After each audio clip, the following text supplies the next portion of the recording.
Hello everyone, my name is Ravi Sharma और इस video में हमें बात करनी है कि why most people don't clear bank exams in the very first attempt. क्या वो चीज़ें हैं, क्या वो रीजंस है जिनकी वजह से बैंक एग्ज़ाम्स के जो एस्पिरेंट है वो पहले अटैम्प्ट में पेपर क्लियर नहीं कर पाते। अगर आप ये गलतियां सुधार लेंगे तो जो भी आपका ये अटैम्प्ट है आप बहुत करीब होंगे अपने बैंक एग्ज़ाम्स को क्लियर करने के, और आप क्लियर कर लेंगे इस बार। अगर ये जो मैंने 5 गलतियां ढूंढ के निकाली है काफ़ी एनालाइज करने के बाद, अगर ये 5 गलतियां आप नहीं करते हैं तो आप ज़रूर बैंक एग्ज़ाम्स इस बार क्लियर करेंगे। तो if you want to connect with me, you can connect with me on champions of Ravi Sharma Telegram channel, जहाँ पे हम वॉइस चैट शोज़ भी करते हैं। तो you and I can talk 1-on-1, तो वहाँ पे भी आप ज्वाइन कर सकते हैं champions of Ravi Sharma Telegram channel, या फिर इंस्टाग्राम पे भी आप ज्वाइन कर सकते हैं, लिंक डिस्क्रिप्शन में है। ठीक है, तो अब शुरू करने से पहले एसएससी सीजीएल के लिए सारा प्रैक्टिस मटेरियल आपको एक ही जगह पे मिल सकता है। टियर 1 और टियर 2 का guidely.com आपके लिए लाया है बंडल पीडीएफ कोर्स, जो कि टियर 1 टियर 2 दोनों के लिए है, और ये इसकी डिस्क्रिप्शन है। और ये बिल्कुल ही मिनिमम लॉन्चिंग ऑफर रखा है इन्होंने 199 में। उस पर भी अगर आप RKS 12 लगाएंगे तो आपको 12% एक्स्ट्रा ऑफ मिल जाएगा। तो ये बहुत ही अच्छा ऑफर, आपको अनलिमिटेड क्वेश्चंस, बहुत सारे क्वेश्चंस मिल जाएंगे, आप इसको ग्रैब कर सकते हैं। इसके अलावा आपको अगर अल्टीमेट बंडल पीडीएफ कोर्स 2022 चाहिए, जो कि डेली पीडीएफ्स की फॉर्म में, क्विजेस की फॉर्म में, और वीडियो सॉल्यूशंस भी उसके अवेलेबल होते हैं सिर्फ 799 में, उस पर भी RKS 12 लगा के आपको एक्स्ट्रा 12% ऑफ मिलेगा, और ये सारी चीज़ें आपको इसमें मिलेंगी। तो काफ़ी अच्छा ऑफर है, ये भी आप ग्रैब कर सकते हैं। लिंक दोनों के मैं डिस्क्रिप्शन में दे रहा हूँ, तो आप go and check that out. ये 5 चीज़ें मैं आपको बताऊँगा, जिसमें से पहली चीज़ ये है कि आपको सबको पैटर्न सब पता है कि कैसा पैटर्न आता है बैंक एग्ज़ाम्स में। एटलीस्ट प्री का तो आपको पूरा ही पता है कि क्या आना है। ठीक है, फिर भी आप कई बच्चे बोलते हैं कि हम स्पीड में स्ट्रगल कर रहे हैं, कई बंदे बोलते हैं कि हमारे मार्क्स नहीं आते। उनका सिर्फ एक ही रीज़न है कि वो कंसिस्टेंट नहीं है। पैटर्न जब सब कुछ पता है फिर भी अगर आप नहीं कर पा रहे हैं तो कहीं ना कहीं आप इधर उधर ही भटक रहे हैं, आपको पता ही नहीं चल रहा है कि हो क्या रहा है, और टाइम सिर्फ निकला जा रहा है। ठीक है, so you have to be consistent and you have to be boring. अगर आप कंसिस्टेंसी से बोर हो रहे हैं फिर भी आपको करते रहना पड़ेगा, क्योंकि if you want to be great you have to be boring. Boring का मतलब सिर्फ यही है कि जो डेली चीज़ें हैं वो आपको डेली करनी पड़ेगी। डेली चीज़ें आपको मैंने बताई हुई है कौन सी करनी है, तो आप ज़रूर, अगर कंसिस्टेंसी से पीछे भाग रहे हैं और आप 4 दिन पढ़ते हैं 1-2 दिन नहीं पढ़ते, तो फिर आप उसी टाइम उसी जगह आ जाते हैं। मतलब आप 4 स्टेप आगे चले, 2 स्टेप पीछे आ गए, तो आप अभी भी 2 ही स्टेप पे पहुँचे। आप 6 स्टेप पे पहुँच सकते थे, तो वो 4 स्टेप्स का गैप आ गया। तो इसलिए कंसिस्टेंसी बहुत इंपॉर्टेंट है। Don't under estimate the power of consistency, ये पहला पॉइंट है। सेकेंड पॉइंट है कि बहुत सारे बच्चे प्री तो करते हैं साथ साथ, लेकिन मेंस को इग्नोर कर देते हैं। वो सोचते हैं जब प्री क्लियर होगा तब मैं मेंस को देखूंगा।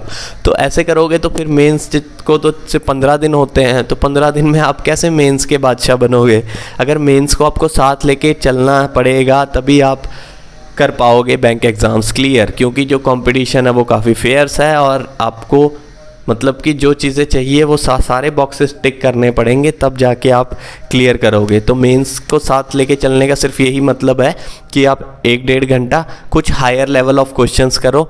दूसरा, आप जो जीए है उसको भी साथ लेके आधा-पौना घंटा डेली जीए पढ़ें। शुरू से ही जब आप प्रेपरेशन कर रहे हैं तो आपके बैंक एग्ज़ाम ज़रूर क्लियर होंगे। साथ में जो इंग्लिश रीडिंग है उसको अवॉइड नहीं करना, उसको इग्नोर नहीं करना, और ये भी नहीं सोचना कि जो इंग्लिश में पढ़ रहा हूँ लेकिन मेरे पढ़ने से भी कौन सा मार्क्स आ रहे हैं। ये चीज़ें आपको भ्रम में डालेंगी और फिर आप पीछे हट जाओगे और आप इंग्लिश करोगे नहीं, और फिर आपको वहाँ पता चलेगा, फिर आप बोलोगे कि यार मैं अगर कर भी लेता तो कौन से आते। ऐसा नहीं होता। आपको इंग्लिश के जो स्लो प्रोसेस है उस पर ट्रस्ट करना पड़ेगा। आपको डेली इंग्लिश रीडिंग करनी पड़ेगी, डेली जीए करना पड़ेगा, डेली मेंस के लिए भी 1-1.5-2 घंटे निकालने पड़ेंगे।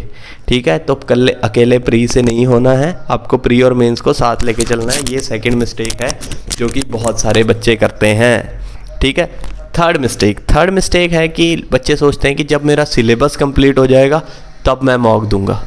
भाई ऐसे नहीं होता है। सिलेबस कंपटीशन एग्ज़ाम्स में कभी कंप्लीट नहीं होना आपका। अगर आप प्रेपरेशन के 1-2 महीने बाद से मॉक देना नहीं स्टार्ट कर रहे हैं तो बहुत बड़ी गलती है। अगर आपको 6-7 महीने में एग्ज़ाम क्रैक करना है तो आपको 1-2 महीने बाद मॉक देना स्टार्ट करना है, तब तक आपका कुछ भी हुआ हो। पहले तो टारगेट ही यही रखो कि आपको 2 महीने में सारा सिलेबस उड़ाना है। सारा सिलेबस उड़ा दोगे तो आप अगले महीने से स्टार्ट कर दोगे मॉक देना। और मॉक से आपको घबराना नहीं है। मॉक को ये मत सोचो कि मॉक में मार्क्स कम आ गए तो आपके एक्चुअल एग्ज़ाम में भी कम आएंगे। बिल्कुल नहीं। जो मॉक का रियल पर्पस है वो यही है कि आपको बेटर करना। आप गलतियां करो मॉक में, आप उन गलतियों को सुधारो, फिर मॉक दो, आप और मार्क्स बढ़ेंगे। ऐसे ऐसे करके कॉन्फिडेंस बिल्ड होता है और अपनी वीकनेसेस को आप रेक्टिफाई कर सकते हैं मॉक के ज़रिए। तो don't wait for your syllabus to end to start your mocks, ठीक है। Third point was this.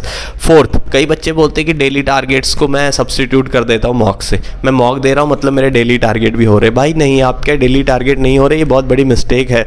अब क्रिकेट के साथ अगर हम कंपेयर करें तो देखो, जो नेट प्रैक्टिस होती है वो है डेली टारगेट्स, जो प्रैक्टिस मैच है वो है मॉक, और जो एक्चुअल जो मैच है वो है एक्चुअल जो आपका एग्ज़ाम है। तो तीनों डिफरेंट चीज़ें हैं। Please don't substitute your daily targets with mock, ठीक है। तो डेली टारगेट्स को आपको सब्सटीट्यूट नहीं करना है और डेली टारगेट्स को अलग से करना है। ये फोर्थ पॉइंट है।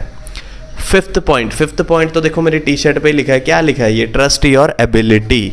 अगर आप अपने ऊपर भरोसा रख के, अपनी एबिलिटी के ऊपर भरोसा रख के आगे बढ़ रहे हैं तो आपका पेपर जल्दी क्लियर होगा।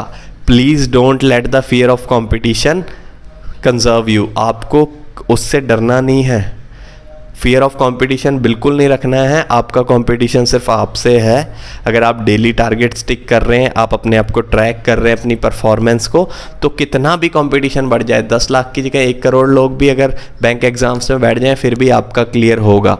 आपका तभी क्लियर होगा जब आप अपने मार्क्स पे फोकस कर रहे हैं, अपनी परसेंटाइल पे फोकस कर रहे हैं, अपनी वीकनेसेस को रेक्टिफाई करने में फोकस कर रहे हैं। फोकस आपका क्लियर होना चाहिए, और किधर होना चाहिए वो आपको मैंने बता दिया है।